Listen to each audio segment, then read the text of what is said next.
Mais avant tout, j'aimerais réciter Om Namo Bhagavate Vasudevaya. On récite toujours en fait des mantras avant d'expliquer sur la vérité parce que la vérité, c'est pas quelque chose qui émane de nous, ça émane de la vérité. Mais nous, on peut se disposer d'une manière à la recevoir. C'est pourquoi les mantras, on les chante parce que ils disposent notre cœur pour que notre cœur soit ouvert en fait et réceptif à recevoir cette vérité. Donc, vous pouvez répéter après moi. Om Namo Bhagavate Vasudevaya.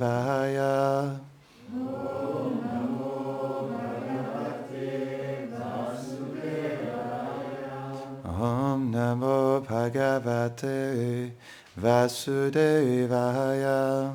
Om Namo Bhagavate Vasudevaya. Om Namo Bhagavate Vasudevaya. Om Namo Bhagavate Vasudevaya. Donc nous allons lire le chapitre 5, verset 29. Je n'apprends pas d'expliquer que ce verset est la formule de la paix. Donc aujourd'hui, on va expliquer qu'est-ce que la formule de la paix.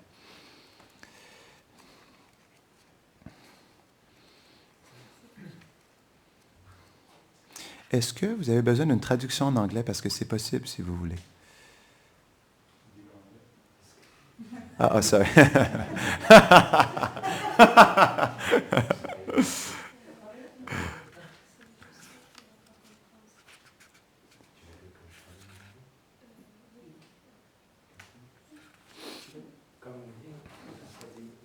You can go in the back, he can translate for you.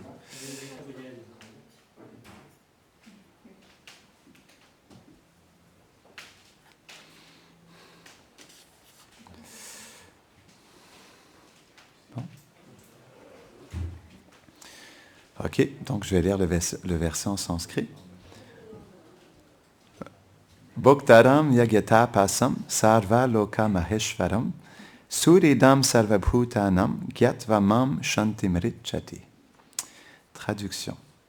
Celui qui me sait être le bénéficiaire ultime de tous les sacrifices, de toutes les austérités, le contrôleur suprême de toutes les planètes et de leurs régents respectifs, les demi-dieux, et le bienfaiteur de tous les êtres, atteint la libération de l'existence matérielle, moksha.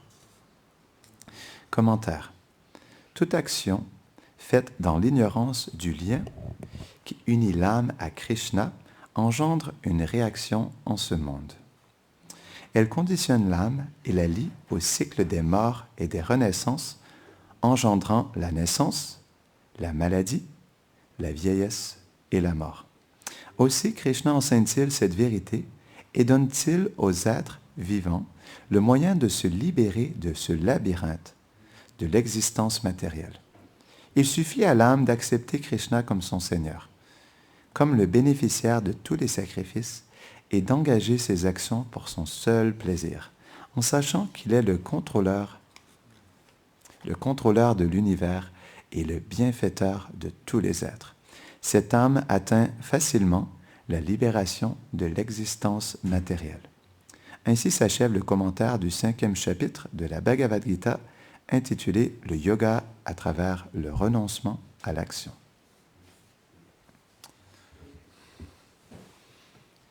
Om Jnanatimirandasya Jnananjalashadakaya Chakshurunmiritam Jena Tasmai Shri Gurave Namaha Shri Chaitanya Manobishtam Stapitam Jena Bhutade Swayam Rupa Kadamayam Dadati Svapadantikam He Krishna Karuna Sindho Dinabandho Jagatpate Gopesha Gopika Kanta Radha Kanta Namostute Tapta Kanchana Gaurangi Radhe Brindavaneshvari Vrishabhanu Sute Devi Pranamami Hari Priye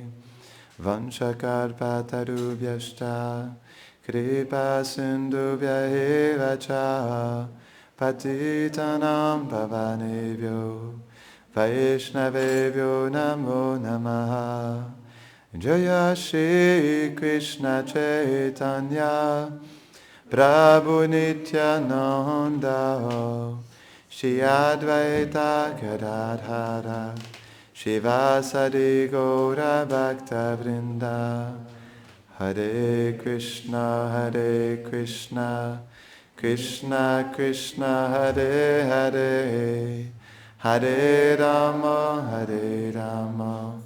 Rama Rama Hare Hare Namahom Vishnu Padaya Krishna Prashtaya Bhutare Shrimate Bhaktivedanta Swaminiti Namine Namaste Saraswati Deve Gauravani Pracharine Nirvishesha Shunavadi Pashtatya Deshatarine.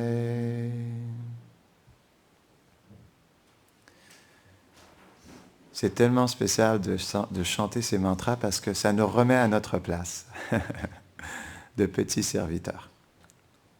Parce que, comme l'explique ce verset, nous ne sommes pas le contrôleur suprême. Il y a un contrôleur, mais ce n'est pas nous. Qu'est-ce que nous contrôlons en réalité? Est-ce que nous contrôlons notre arrivée dans ce monde, notre naissance? Est-ce qu'on peut dire que nous avons contrôlé, nous nous sommes dit, OK, le 12 juillet 1992, à 15 heures de l'après-midi, non? Exactement 30 minutes et 15 secondes, j'ai décidé de sortir. Donc non, on a été poussé en fait à sortir parce que, disons qu'à un moment donné, le bébé, il a envie de respirer, quoi. Il a envie de sortir de la matrice de la mère, non? Du sein de la mère. Parce que c'est quand même étouffant pour l'enfant d'être dans le sein de sa mère. C'est un espace qui est très restreint, non? Et donc, à un moment donné, l'enfant, il a été poussé, non, à sortir parce qu'il n'en pouvait plus. C'est ce qui fait qu'il est né, non? Donc, on peut voir dès la naissance, on peut comprendre qu'on ne contrôle pas exactement, non, ce qui nous arrive, non? Notre arrivée en ce monde. Et est-ce qu'on peut contrôler aussi notre vieillesse? Donc, le corps vieillit. Est-ce que ça, on peut contrôler ça? Pas du tout, non. Même si on souhaite le plus au monde, comme par exemple, j'ai passé du temps en Thaïlande, j'ai travaillé en Thaïlande aussi, et en Thaïlande, il y a des universités de chirurgie plastique. Il y a des centres, vraiment, des grands centres de chirurgie plastique en Thaïlande. Et j'ai vu en Thaïlande, mais partout dans le monde aussi, des gens qui, lorsqu'ils sont trop âgés, veulent se faire un lifting, se faire remonter le visage. Et c'est drôle parce que quand je vois ça, ça paraît encore plus moche, on peut dire, non, que ce qu'ils étaient auparavant, non. Parce qu'on voit que c'est quelque chose d'artificiel, c'est comme ça, quoi. Et c'est vrai, hein, j'exagère pas, ils sont comme ça. Donc, même par tous les moyens, on peut essayer de ne pas vieillir, mais en réalité, c'est un combat contre la montre. On peut pas forcer, en fait, le temps. On n'est pas en contrôle du temps, en réalité. On n'est pas en contrôle des changements de ce corps.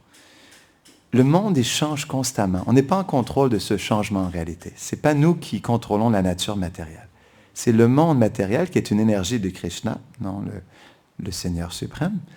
C'est cette énergie-là, en fait, qui... Par l'entremise, en fait, de la volonté de Krishna, cette énergie, elle est en roulement, non? Et elle est autosuffisante en elle-même. Ce n'est pas que nous la contrôlons ou que nous la dirigeons. Par nos désirs, naturellement, oui, on la fait bouger d'une certaine manière par nos désirs, mais c'est la seule chose que nous faisons en réalité. Et donc, est-ce qu'on peut décider du moment, comme on n'a pas pu décider le moment qu'on allait naître, l'heure exacte, est-ce qu'on peut décider l'heure exacte où on va mourir? Est-ce que c'est possible? Pardon? Oui, c'est ça, exactement. Oui, à part le suicide, on pourrait dire. Pardon? Oui, c'est ça, c'est pas sûr. Des fois, les gens, mais c'est vrai, hein, des fois, les gens, ils essaient de s'enlever la vie, mais ils n'y arrivent pas, non? Pour quelques circonstances ou une autre, non? Donc, en général, on peut dire que c'est pas nous qui nous décidons quand est-ce que nous allons mourir, non? Même si nous nous accrochons de toutes nos forces, nous faisons toutes les thérapies du monde, nous prenons tous les médicaments, quand le moment pour nous est venu, nous devons partir. parce que on pourrait dire la montre arrête de fonctionner. Donc le temps nous a rattrapés et malheureusement, nous sommes poussés encore une fois d'accepter la mort. Donc on peut voir en réalité que nous n'avons pas vraiment de contrôle, à part le fait que nous sommes constamment, en fait, poussés par les énergies de ce monde. Nous sommes poussés à entrer dans ce monde, nous sommes poussés à vieillir, nous sommes poussés à agir dans ce monde. Comme par exemple, Krishna explique dans le 3e chapitre que l'âme n'agit jamais. Ce sont tout simplement les modes de la nature matérielle qui agissent à travers ce corps. Donc même, encore une fois, on pense agir, mais notre corps, il est poussé par une énergie non supérieure à ce que nous sommes et nous pousse à agir d'une certaine manière. Donc, c'est ce qui fait que parfois, il y en a qui sont plus grincheux que d'autres, certains qui sont plus impatients, certains qui sont plus paresseux, certains qui sont plus enthousiastes. Il y a toutes sortes de personnalités en ce monde. Et ce qu'on vit en termes de personnalité, c'est encore une fois, c'est quelque chose qui nous est donné, en fait, par l'énergie matérielle. Ça m'est venu à l'esprit hier parce que on va souvent dans la rue, pour Sudham et moi, mon cher frère. Nous allons avec Sushila, ma chère sœur aussi, nous allons ensemble dans la rue. On a fait un beau trio de 3 mousquetaires. Et donc, on était à Amiens il y a quelques jours, on est allé distribuer la Bhagavad Gita. Et donc, Sushila, elle me disait cette réflexion, elle me disait, c'est drôle, quand on rencontre les gens dans la rue comme ça, et qu'on leur partage la connaissance spirituelle, et que nous-mêmes, on a une pratique spirituelle, on est plus attentif parce que comme on fait un service qui est tellement spécial, dans le sens où on partage la connaissance transcendantale, on est dans une disposition différente. Et du coup, comme on partage un cadeau qui est tellement précieux, comme on donne Krishna et sa connaissance, Krishna, il est réciproque avec nous et il nous fait sentir sa présence dans notre cœur. Et il nous fait voir ce monde pour ce qu'il est réellement. Et Sushila, elle m'expliquait ça, elle disait, c'est drôle, hein, parce que quand on voit les gens dans la rue, ça nous ramène à nous-mêmes, à notre propre vérité. Et en réalité, ça nous fait réaliser on se sent tellement fortuné d'être en connexion avec la vérité. Parce que jour après jour, à rencontrer des gens dans la rue, on voit que les gens souffrent énormément, en fait. Pourquoi? Tout simplement parce qu'ils sont constamment poussés, en dehors de leur contrôle, poussés en fait à agir dans ce monde et ne sont plus en contact avec leur vérité. Et pour cette raison, les gens souffrent. Parce qu'ils ne sont plus du tout en contact avec leur vérité éternelle. Donc c'est pourquoi c'est difficile. Et je vous dis vraiment, si vous voulez développer la compassion, en premier pour vous et pour tous les êtres vivants, il faut aller dans la rue et partager la Bhagavad Gita. Vous allez développer la compassion, la tolérance, l'humilité, parce que quand vous êtes dans la rue comme ça, à partager quelque chose que personne ne veut, personne ne veut la vérité, non, c'est vrai. Nous-mêmes, à un moment donné, on ne la voulait pas non plus, non. Donc, on résistait à la recevoir dans notre vie. Et donc, on réalise qu'on n'est pas en contrôle parce qu'on ne peut pas pousser, on n'a pas pu se pousser nous-mêmes dans le passé à accepter la vérité. Donc, comment est-ce qu'on peut pousser un être à accepter la vérité? On ne peut pas pousser personne parce que chacun est libre de sa destinée, de suivre en fait son chemin. Donc, on peut juste les inspirer dans le cœur, les inspirer en fait à juste l'accepter, à leur montrer qu'ils sont spéciaux, que ce sont des âmes spirituelles et qu'en fait ce livre est le cadeau le plus précieux qu'ils peuvent recevoir dans leur vie. Parce que ce livre nous permet d'atteindre la perfection de l'existence. Non? La perfection de l'existence, c'est quoi? C'est d'accepter que nous n'avons aucun contrôle et de se placer comme des petits serviteurs. Lorsqu'on se place comme des petits serviteurs du divin, alors la vérité, elle descend vers nous et cette perfection, elle devient notre récompense en fait. Parce que nous nous plaçons dans notre bonne disposition d'être des petits serviteurs. Je méditais là-dessus hier, donc on était dans le chemin de retour, on était à Dieppe, non? On était allé chanter les noms de Krishna dans la rue. Donc j'étais dans le retour et on est allé se baigner et lorsqu'on était de retour vers la voiture, ça m'est venu à l'esprit, je me suis dit, je me regardais, non? Je regardais cette personnalité que je regarde dans la glace. Et je me disais, c'est tellement drôle. On n'est pas du tout ce corps. Et pourtant, comment je pourrais dire? On est tellement sérieux avec ce corps, avec cette personnalité. Tellement sérieux. Puis pourtant, c'est quelque chose qui est complètement faux.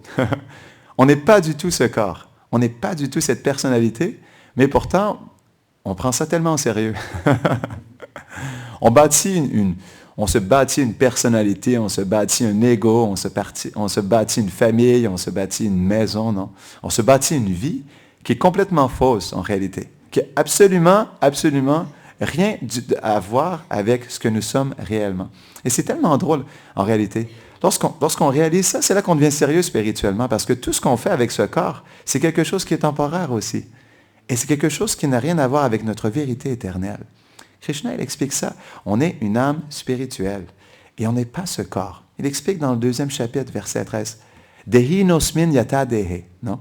Que en fait, l'âme, elle change, comme par exemple, le corps, on expliquait que ce monde est en constant changement.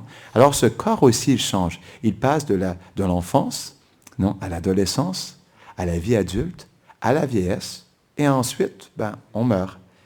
De la même manière, en fait, l'âme, elle change d'un corps à un autre. Même aussi dans le même chapitre, ça explique comme on change de vêtements, on change de corps aussi. Donc, pensez-y juste un instant. Si vous réaliseriez, immédiatement, si vous réaliseriez que vous n'êtes pas ce corps et que vous êtes une âme spirituelle, qu'est-ce que ça vous ferait réellement? Quel chamboulement il se passerait dans votre vie? Si vous réalisez que vous n'êtes pas ce corps, que vous avez mis tellement d'énergie toute cette vie à bâtir quelque chose qui est complètement faux, qu'est-ce que ça vous ferait? Pensez-y un instant, fermez-vous les yeux un instant et pensez à ça. Je ne suis pas ce corps. Je suis une âme spirituelle qui fait une expérience humaine. Ça, c'est intéressant. C'est beau, hein? Je suis une âme spirituelle qui fait une expérience humaine. C'est ça notre vérité. Je fais l'expérience humaine. Mais je ne suis pas cet être humain. Je ne suis pas cette personne. Je ne suis pas un homme, je ne suis pas une femme. Non. C'est pourquoi même dans le 5e chapitre, Krishna, il explique le sage, en fait, il voit un éléphant, il voit un homme, il voit un chien, il voit un arbre, et il voit l'âme spirituelle. Il ne voit pas de différence. Même Krishna aussi, la Bhagavad Gita, c'est un champ de bataille. Et Arjuna, il ne veut pas se battre parce que de l'autre côté sont ses frères, ses cousins, ses professeurs, ses oncles, ses grands-parents, non? Et donc, il n'a pas envie de se battre contre sa famille. Et c'est là que Krishna lui dit, en fait, mais ce n'est pas ta famille. Vous avez des connexions dans cette vie, mais ensuite, toutes ces personnes vont continuer après ça. Et donc, c'est intéressant parce que, en réalité, ce qu'on considère nos frères, nos sœurs, nos mères, nos pères, elles ne sont pas plus nos frères que les autres êtres vivants dans ce monde, qu'une mouche, qu'un arbre, qu'une fleur, qu'une vache, non? En quoi ils sont plus des frères que les autres? Si nous sommes tous des âmes spirituelles. C'est pourquoi notre famille, elle est tous les êtres vivants. C'est pourquoi on doit respecter tous les êtres. Parce que tous les êtres sont nos frères et sœurs. C'est pourquoi la non-violence. On respecte tous les êtres vivants parce qu'ils sont tous nos frères et sœurs. Donc c'est pourquoi ici, il n'y a pas quelqu'un qui est plus mon frère ou ma sœur qu'un autre en réalité. Parce qu'on fait tous partie d'une même famille. Et je ne dis pas juste les êtres humains comme j'expliquais tout à l'heure. Donc on est tous des frères et sœurs ici. C'est pourquoi on doit aimer tous les êtres. On doit apprécier et servir tous les êtres. Parce qu'ils sont, et incluant tous les êtres vivants, tous les animaux. Parce qu'ils sont tous nos frères et sœurs. Non? Donc ça, c'est la vérité. Donc, pour en revenir au verset, on n'a pas de contrôle. On est poussé constamment par les énergies de ce monde à agir, à vieillir, non? À avoir des maladies. Et même, en fait, pas juste avec notre corps. On n'a aucun contrôle sur ce corps, mais on n'a pas de contrôle sur ce qui se passe dans la société aussi. Pourquoi? On pense que les problèmes sont nouveaux aujourd'hui. Que ça, c'est parce que l'âme, elle est faite pour vivre dans l'éternité. Donc, quand elle perçoit les choses, c'est toujours dans l'éternité. Toujours nouveau, toujours frais, toujours quelque chose qui vient d'apparaître. C'est pourquoi, lorsqu'un nouveau problème arrive, on se dit « Ah, wow, il y a un nouveau problème. » Mais en réalité, il y a toujours eu des problèmes dans ce monde. C'est pas que là, on se dit « Ah, il y a plein de problèmes aujourd'hui, on est foutu, qu'est-ce qu'on va faire? » Mais non, il y a 10 ans, il y avait des problèmes. Il y a 50 ans, il y avait des problèmes. Il y a 100 ans, il y avait des problèmes. Il y a 1000 ans, il y avait des problèmes. C'est juste que les problèmes, ils étaient différents. Donc, on n'est pas en contrôle des problèmes non plus. Vous comprenez? Il y a toujours eu des problèmes dans ce monde, parce que c'est la nature de ce monde. Il faut comprendre. La nature de ce monde, c'est qu'il y a toujours des obstacles, toujours des problèmes. Et ça, à chaque instant. Premièrement, avec ce corps, comme par exemple, il y a des problèmes au niveau physique. Je ne peux pas contrôler d'être malade. Donc, si je deviens malade, qu'est-ce que je peux faire? Non. Par exemple, parfois, certaines personnes ont le cancer, certaines personnes ont une tumeur. Je n'ai pas contrôlé ça, je n'ai pas décidé ça. Non. C'est venu sans crier garde, sans que je le souhaitais. Non. Et donc le mental, parfois on n'a pas de contrôle sur notre mental. C'est dur, le mental.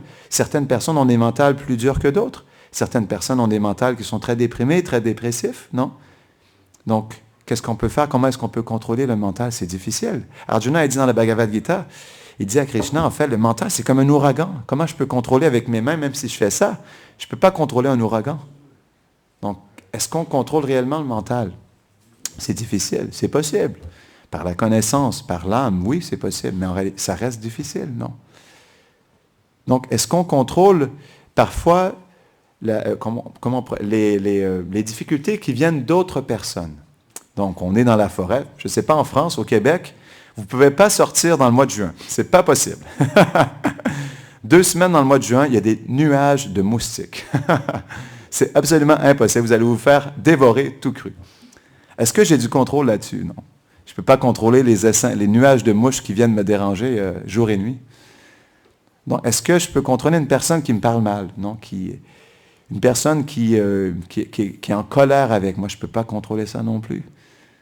Est-ce que je peux contrôler une tornade? Mon père, dans les montagnes, mon père habite dans les montagnes. Il n'y a jamais eu, de ce que je sache, il n'y a jamais eu de tornade dans cette région-là. Il y a quelques années, mon père, il était dans sa maison et il a commencé à pleuvoir très intensément.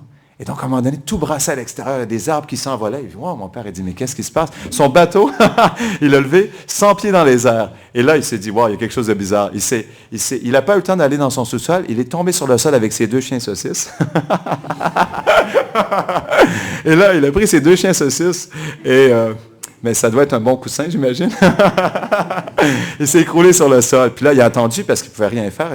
Les fenêtres brassaient. Son bateau était tombé dans les airs, quoi. Et donc, ça a duré quelques minutes. Tout brassait, les arbres s'envolaient. Puis là, il était complètement apeuré. À un moment donné, ça a arrêté. Il est sorti, son bateau, il était genre 50 mètres plus loin. La maison d'à côté, elle s'était envolée vers l'autre champ de blé d'Inde d'à côté, non? Et tous les arbres, je l'ai vu, hein, tous les arbres qui étaient en arrière de chez lui, il y avait une forêt en arrière, il n'y avait plus aucun arbre. Là où la tornade était passée, c'était comme un chemin, quoi. Et donc, tous les arbres en arrière avaient été déracinés, son bateau était parti au loin, la maison d'à côté disparue. Et donc, est-ce qu'on a un contrôle là-dessus? Non. On n'a pas de contrôle là-dessus non plus. Donc, qu'est-ce qu'on contrôle en réalité?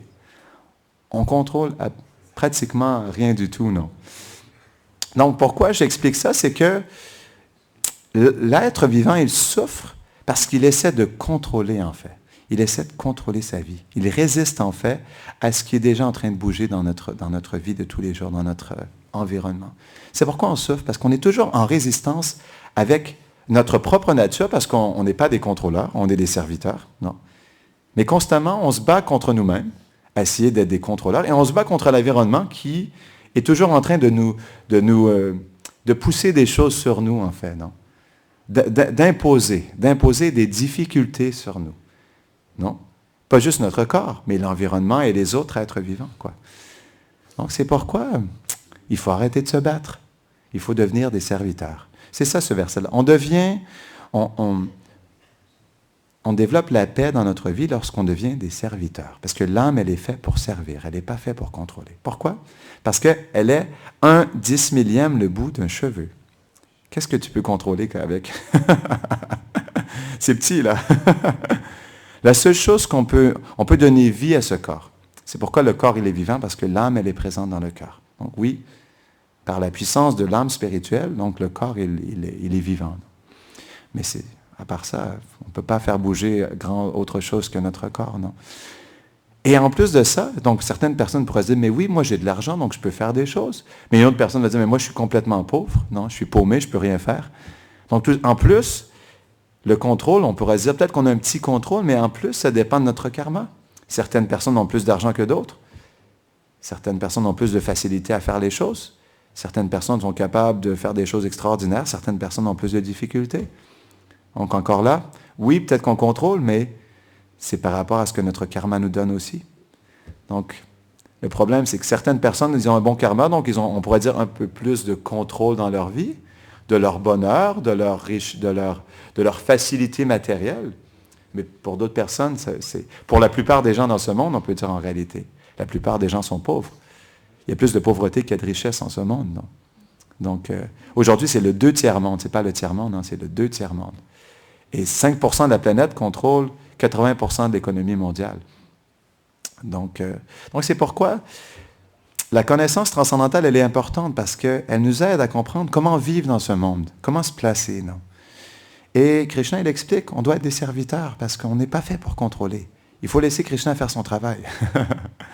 C'est pourquoi dans ce monde, Krishna, à travers son énergie matérielle, il contrôle ce monde matériel. À travers le karma, la loi de l'action et de la réaction, à travers le samsara, le cycle des vies et des morts. Naissance, vieillesse, maladie, mort. Non, on passe à travers ça comme une roue. Non. C'est Krishna qui contrôle ça. Et donc nous, en fait, pour aller dans le sens de Krishna, il ne faut pas aller dans le contresens, quoi. C'est ça. La plupart des gens dans ce monde, ils se battent. Ils se battent, en fait, contre le flot naturel des choses. Non. Il y a une énergie qui bouge. Et on essaie d'aller à contresens pour, justement, contrôler. Et c'est là qu'on reçoit des réactions. En fait, c'est intéressant. Ça m'avait marqué, ça. Dans la Bhagavad Gita, Srila Prabhupada, il explique que le karma, qu'est-ce que c'est? Le karma, en réalité, c'est juste qu'on est attaché au résultat de nos actions. C'est ça, le karma. Donc, karma veut dire des réactions karmiques. Non? C'est que tout ce qu'on expérimente dans ce monde, non? Toutes les réactions qu'on a dans notre vie, c'est dû à nos activités passées. Non? C'est parce que dans nos activités passées, on a été attaché à contrôler les choses et à être le bénéficiaire de nos résultats. C'est ça, ce verset-là. Krishna, il est le contrôleur, pas seulement le contrôleur, mais aussi le bénéficiaire suprême. Et donc, c'est expliqué, justement, il y a des réactions parce qu'on veut être le contrôleur et le bénéficiaire. Dès que nous voulons sortir de notre nature propre, nous devenons enchaînés par les chaînes du karma. Parce que notre désir, il est, on pourrait dire, égoïste. On veut se satisfaire soi-même, on veut réaliser nos désirs. Et donc, à cause de ça, on se fait imposer les lois de la nature matérielle, qui sont le karma. Le karma, c'est la loi de la nature qui, parce que nous souhaitons être le contrôleur et le bénéficiaire, nous pousse à vivre toutes sortes de réactions dans ce monde. C'est ça, le karma. Donc, la formule de la paix, c'est d'accepter que nous ne sommes pas le contrôleur et nous ne sommes pas le bénéficiaire non plus. Ça, c'est important. Que nous sommes faits pour servir le divin, servir la vérité. Pourquoi le monde est tellement chaotique aujourd'hui? Le monde est chaotique parce que nous souhaitons contrôler et être le bénéficiaire. C'est pourquoi il y a tellement un grand chaos. Parce qu'auparavant, il y avait des rois qu'on appelait des rajarshis, des rois saints, qui s'assuraient que tous les êtres de leur royaume servent en fait le divin. Et dans cet état de service, il y avait tellement de bon augure qui venaient dans le royaume. Il n'y avait plus de famine, plus de pauvreté, plus de criminalité. Il y avait des récoltes en abondance et les gens étaient heureux et satisfaits. Parce que les rois s'assuraient que les êtres servent le divin au lieu de contrôler. Et donnent du plaisir au divin à travers des sacrifices. Donc on pourra expliquer dans une autre classe, mais on va terminer ici. Mais donc le but, donc la formule de la paix, elle est de devenir un serviteur et de comprendre notre relation qui nous unit avec le contrôleur et le bénéficiaire suprême. Et voir comment cette relation, nous pouvons être en harmonie avec lui, ce qui veut dire le servir et lui donner du plaisir. C'est à partir de ce moment-là que nous atteignons la pleine satisfaction de l'âme et que l'âme peut pleinement s'éveiller à sa véritable nature, qui est d'être un serviteur éternel du divin. Donc on va terminer ici.